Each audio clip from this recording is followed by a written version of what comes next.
Guys, welcome to the channel Learn Think Right. In the last video we have seen the operators in Python. In this video we will be seeing how to perform operations by using the operators. In other programming languages we need to explicitly declare variables, store values in them, then we perform operation and we store that value in other variable and then we'll display the value. In Python it is a bit easier. Now we simply perform operation. Suppose we want to perform 9 into 7.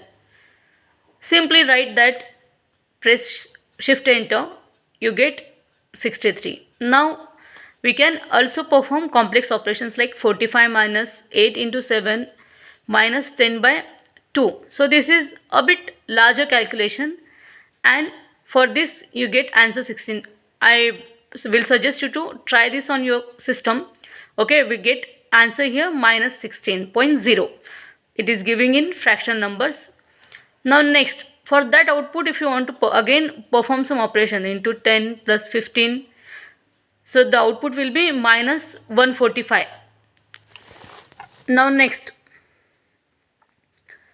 even we can do it by storing in variables and we can store output of the calculation in variable. Now see, I have taken A. I am not assigning directly value over here.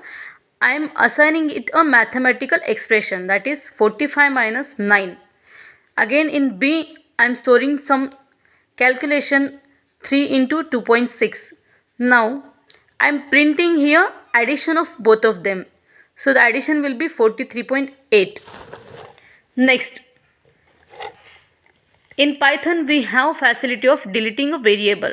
If suppose I need not declare variable, I simply write one variable and assign value to it. If suppose x I am assigning 2 and printing value of x, now it will display 2.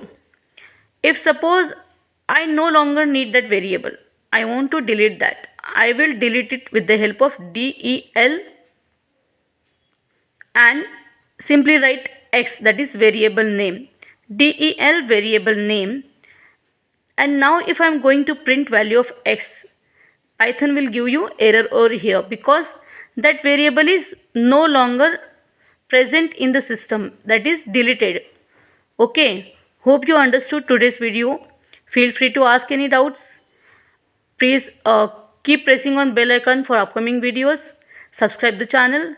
Like if you like the video. Thank you.